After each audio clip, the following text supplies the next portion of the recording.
começar pelo versículo 35 até ao versículo 44. E diz assim a palavra: Então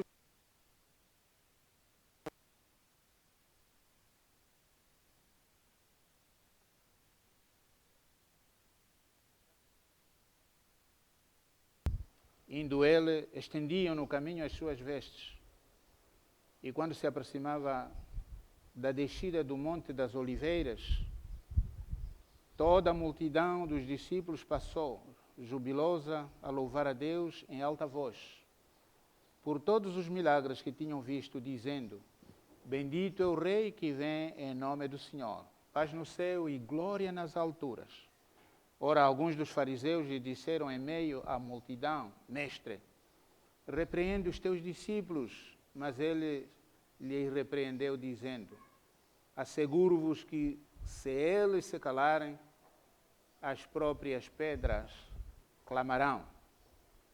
Quando ia chegando, vendo a cidade, chorou e dizia: se conheceras por ti mesmo, ainda hoje, o que é devido à tua paz, mas isto está agora oculto aos teus olhos, pois sobre ti virão dias em que os teus inimigos te cercarão de trincheira e por todos os lados te apertarão o cerco e te arrasarão, e aos teus filhos dentro de ti. Não deixarão em ti pedra sobre pedra, porque não reconheceste a oportunidade da visitação. Entre muitos desses antecedentes da entrada de Nosso Senhor Jesus Cristo a Jerusalém, vale a pena mencionar que a sua viagem começa na cidade ou na região da Galileia. E naquela altura, esta região era governada pelo rei Herodes Antipas, de quem os fariseus sabiam que ele tencionava matar Jesus. E por isso mesmo eles vieram falar com Jesus para que Jesus se retirasse daquela região, porque o rei queria o matar, ou o governador. Há aqui uma resposta muito interessante de Jesus, quando ele disse: Ide a esta raposa e informai-o que hoje e amanhã continuarei a expulsar demônios, curar os enfermos, e no terceiro dia terminarei o meu trabalho. Por isso importa, contudo, caminhar hoje, amanhã e depois, porque não se espera que um profeta possa morrer fora de Jerusalém. Esta resposta de Jesus, primeiro, nos mostra que ele condena publicamente o poder de Herodes e também a astúcia dos líderes religiosos que o visitaram e o pediram para que ele saísse daí. Em segundo lugar, mostra que nada interrompe o seu tempo e a sua missão. Por isso, continuará na Galileia 3 dias para curar, expulsar demônios, e só no terceiro dia dará fim ao seu trabalho.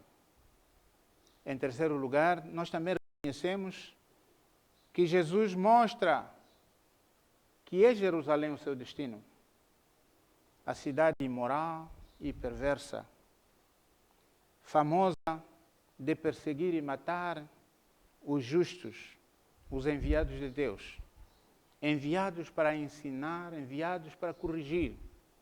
Mas Jerusalém não se importava. Daí a sua lamentação: Jerusalém, Jerusalém, que matas os filhos, como nós lemos em São Lucas, capítulo 13, 34 e 35. Jesus denuncia Jerusalém, que apesar de ser cidade santa, era habitada por gente rebelde, desobediente, pronto a rejeitar os profetas e também a matar o próprio Filho de Deus. Por isso mesmo, essa cidade será desolada. suas riquezas serão para outros povos e suas casas estarão vazias. Esta é a profecia de Jesus Cristo. Quando, 70 anos depois, Jerusalém foi tomada e seu templo destruído, as pessoas certamente entenderam que as profecias de Deus não falham. Não terá isso significado para nós? Claro que tem.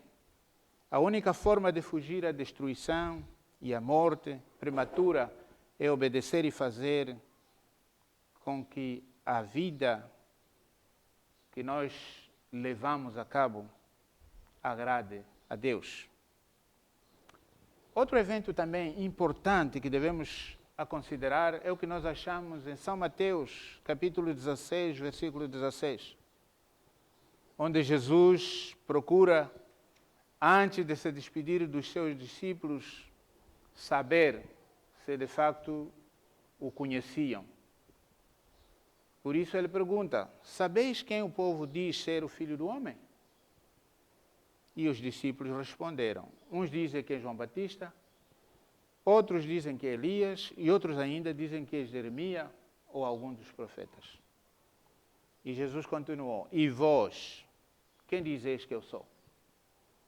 E Pedro, em nome de todos, respondeu: tu és o Cristo, o Filho de Deus vivo. Uma resposta similar a esta de Pedro também achamos-la quando os discípulos desertavam Jesus Cristo e o abandonavam. Jesus também perguntou aos 12: será que vós também quereis retirar-vos? A resposta de Pedro foi: para que nos iremos? Tu tens as palavras da vida eterna, e nós temos crido e conhecido que tu és o Filho de Deus vivente. Dois verbos neste discurso merecem a nossa atenção: crer e conhecer. Jesus enfatiza na sua oração pelos seus discípulos quando diz: Pai, é chegada a hora, glorifica teu Filho, para que o Filho te glorifique a ti. Assim como lhe conferiste autoridade sobre toda a carne, a fim de que ele conceda a vida eterna a todos os que lhe deste. E a vida eterna é esta: que te conheçam a ti, por o único Deus verdadeiro, e creiam em Jesus Cristo, a quem enviastes. São João 17, 1 até 3. E São João confirma a necessidade desta fé e o conhecimento de Deus, quando diz: Deus amou o mundo de tal maneira que enviou seu Filho unigênito, para que todo aquele que nele crê não morra, mas tenha a vida eterna. É preciso crer que Deus enviou seu Filho para ser o nosso Salvador. E por isso, logo depois do batismo, Deus reafirma esta missão do Filho, dizendo: eis aí o meu Filho amado, em quem tenho prazer, por isso escutai-o. Logo depois da confissão de Pedro, Jesus volta-se para os seus discípulos e diz-lhes que era necessário que ele seguisse para Jerusalém, sofrer muitas coisas das mãos dos anciãos, dos príncipes, dos sacerdotes, dos escribas, e ser morto e ressuscitado no terceiro dia. Pedro, como qualquer um de nós o faria, secretamente disse a Jesus: tem compaixão de ti, Senhor, que isso não lhe acontecerá. Mas Jesus Cristo lhe repreendeu, dizendo: para trás de mim, Satanás, que me serves de tropeço, porque não compreendes as coisas que são de Deus, as coisas espirituais, mas somente as coisas que são dos homens. São Mateus 16, 21 a 23. E finalmente ainda, mesmo estando na Galileia, Jesus enviou 2 dos seus discípulos para que lhe preparassem uma pousada na aldeia dos samaritanos. E daí seguir a Jerusalém no dia seguinte. Porque os samaritanos se recusaram a aceitar Jesus na sua aldeia, porque diziam, ele parecia como alguém que ia a Jerusalém. Então os dois discípulos, Tiago e João, pediram a Jesus, Senhor, permite que nós mandemos descer fogo do céu para consumir estes samaritanos? Jesus repreende-os, dizendo, vocês não sabeis de que espírito sois, pois o Filho do Homem não veio para destruir as almas dos homens, mas para salvá-las. Nós podemos encontrar isso em Lucas 9, 55, 56. Caríssimos irmãos, quando nos comprometemos nas coisas humanas, coisas da carne e do mundo, nos tornamos cegos para as coisas espirituais. Nos tornamos num tropeço, tanto para a nossa salvação, como para a missão de Deus, de salvar também os outros. Mas Cristo mostra aqui que a sua prioridade é diferente da prioridade dos homens. Não é vingança, não é acusações, nem inveja, nem traições ou homicídios. Cristo mostra que veio realizar a obra do seu Pai, regenerar e restaurar o mundo à sua beleza original, cuja finalidade é que os homens tenham a vida e a tenham em abundância. Por outro lado, meus irmãos, Cristo mostra que o poder de Deus não é para oprimir, não é para humilhar, não é para destruir a humanidade, nem tampouco para competir ou defender seja que supremacia for. O poder de Deus é para salvar, é para preservar a sua criação e não para destruí-la. Daí a diferença que Jesus faz com seus discípulos. Vocês não sabeis de que espírito sois. Pois o espírito de Cristo era de salvar as almas dos homens, libertar o pecador e fazê-lo viver na comunhão de Deus. É para isso que ele se tornou o sacrifício vivo para o perdão dos nossos pecados, para que nós pudéssemos voltar a essa comunhão.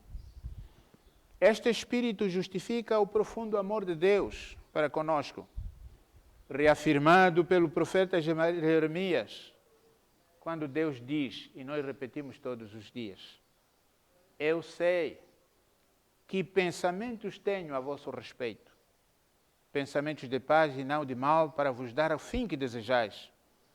Então me invocareis e passareis a orar a mim, e eu vos ouvirei. Jeremias 29, 11 a 12. Caríssimos irmãos e irmãs, apesar da situação que vivemos, este é o tempo de celebrar a entrada triunfal de Cristo em Jerusalém. Tido como um ato de esperança e de mudança pelas multidões que o seguiam naquela altura. É tempo de avaliarmos a nossa paz, se é efetiva ou se ainda levará Jesus a chorar ante as nossas sociedades, com pena, como o fez para com Jerusalém. É tempo de reavaliarmos a nossa relação com Deus e também a nossa relação com o próximo, incluindo mesmo a nossa relação com a natureza, e sabermos se estamos andando no bom caminho. A pergunta que deve pairar nas nossas cabeças: esse é o povo que acompanhou Jesus sabia quanto duraria a sua alegria pelo Senhor. Mas o povo, na sua inocência, jubilava e estava certo que Jesus é o Senhor em quem eles deviam crer. Para eles, este Jesus de Nazaré, o profeta de milagres, que os curou, ressuscitou e mostrou um novo caminho, uma nova verdade sobre a vida, e certamente estavam certos de, através deles, esperarem um futuro melhor. Por isso, não se importavam. Cada um participava, contribuía com o que tem, para também fazer parte da caminhada do Senhor.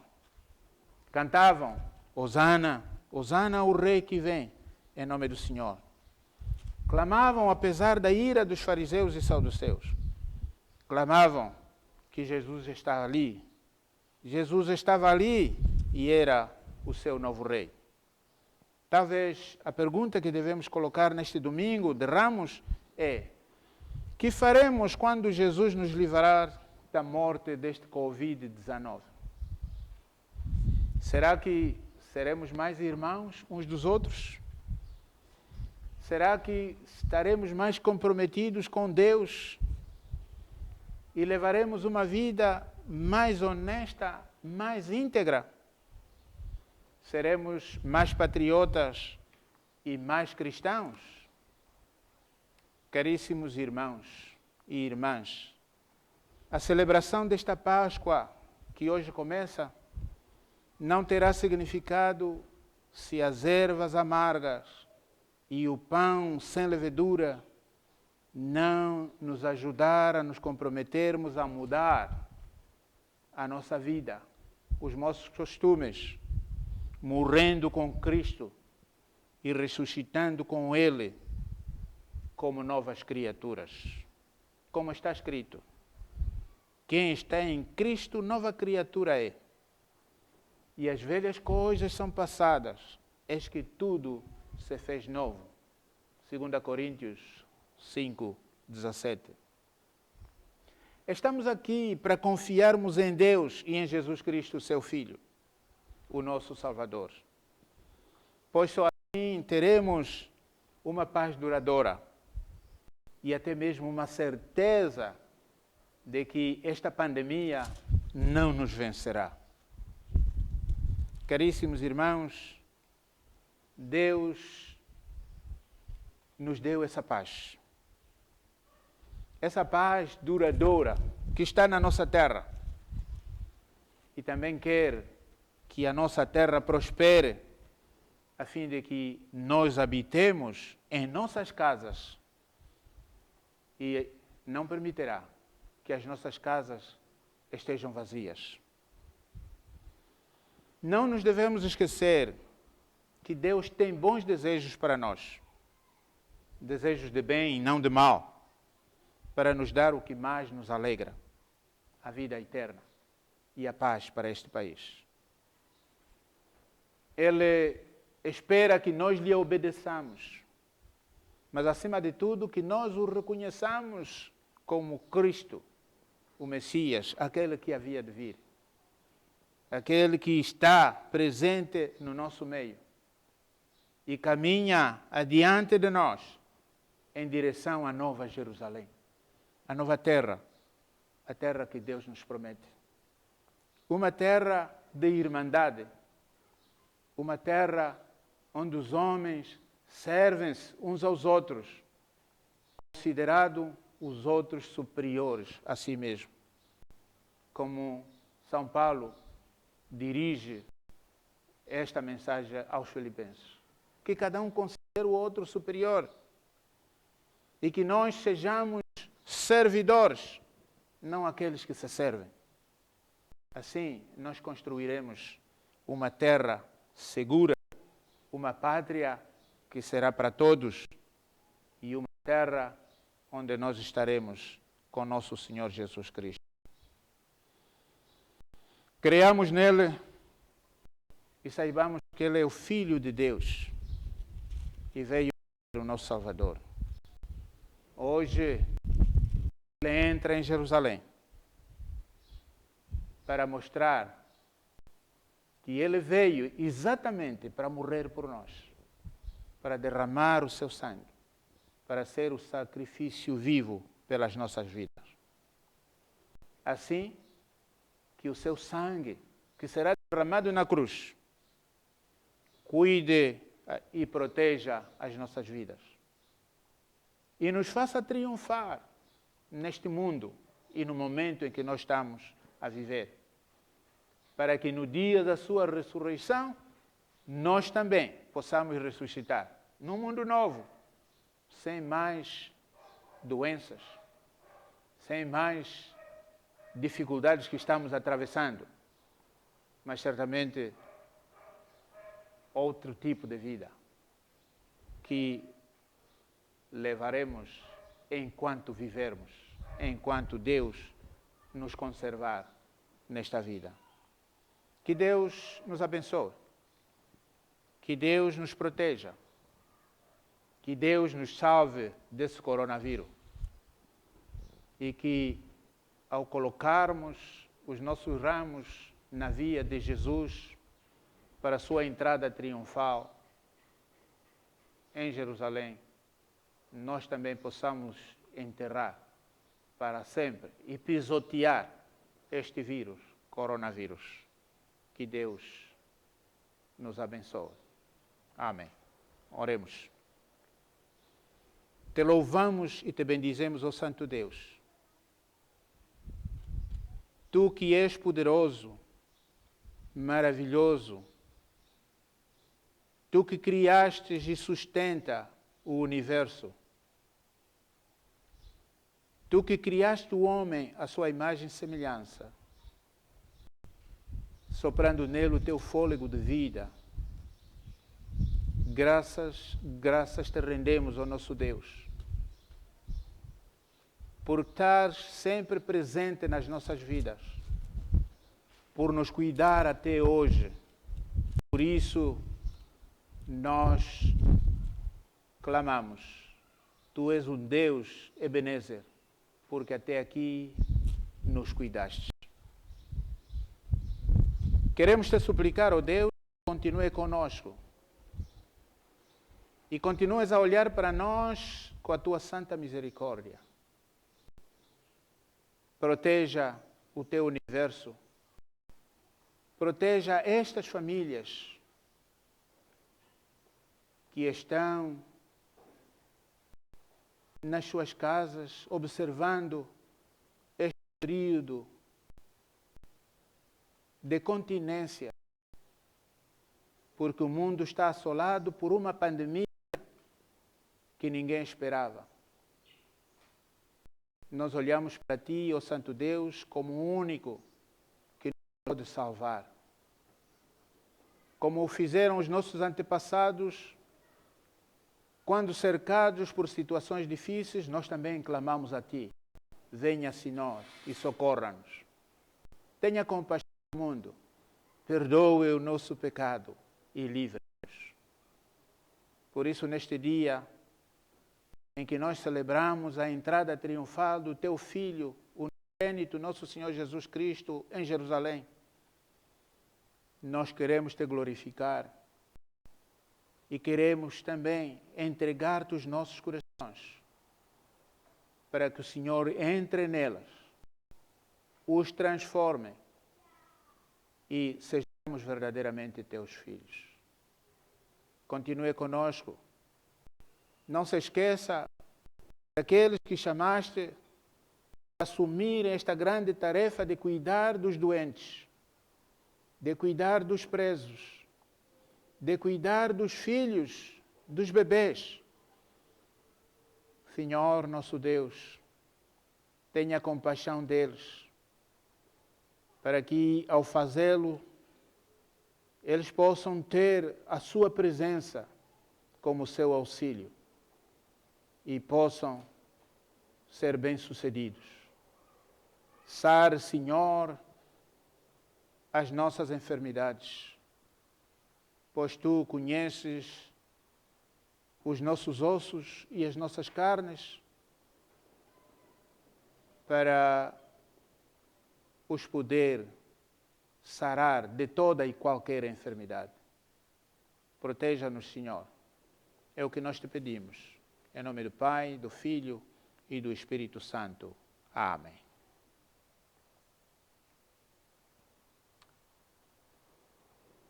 Caríssimos irmãos e irmãs, chegamos ao fim da celebração que nós preparamos para juntos, em volta do mesmo objetivo e da mesma mesa, como se fosse uma só família, manifestarmos mais uma vez a nossa fé pública, a razão da nossa existência como cristão, e assim celebrarmos o Domingo de Ramos. Queremos agradecer a todos que não deixaram passar, não se esqueceram, lembraram-se e por isso se aproximaram de Jesus. Porque não foram todos que deixaram a Galileia, nem tampouco Jerusalém para vir, mas aqueles que acreditaram que deviam buscar o Senhor enquanto estava perto. E certamente o acharam e com ele marcharam para entrar triunfalmente em Jerusalém. Nós também o fizemos, eu creio. O Senhor estava conosco e continuará conosco até a sua ressurreição para nos dar a vida eterna. Partilhem com os vossos irmãos e irmãs, lembrando-se sempre dessa mensagem do apóstolo São Paulo. Cada um considere o seu próximo superior a si mesmo. Sirvamos partilhando mensagens boas com todos os que nos são queridos. E eu aqui, por querido, não digo apenas familiares. Digo aqueles que são da nossa pátria, aqueles que são filhos de Deus pelo mundo. Todos eles precisam a nossa oração, a nossa súplica. Todos eles precisam do nosso amor para que vivam em paz e também sejam salvos desta pandemia. Continuemos a observar os cuidados que nos foram instruídos desde o princípio, desde o tempo em que foi anunciada esta pandemia. Que lavemos as nossas mãos com água e sabão e também com gel, contendo álcool. Façamos tudo para cortar a circulação deste vírus, lavando as nossas mãos e evitando tocar em objetos que foram muito usados, pois, de qualquer forma, eles podem conter este vírus, ainda vivo, e poder passar para nós e nós passarmos este vírus para os outros. Continuemos em quarentena. Não passeemos demasiado. Evitemos concentrações. Observemos as distâncias necessárias, especialmente quando temos a necessidade de sair para procurarmos mantimentos ou se algo houver de emergência que nos leve a sair.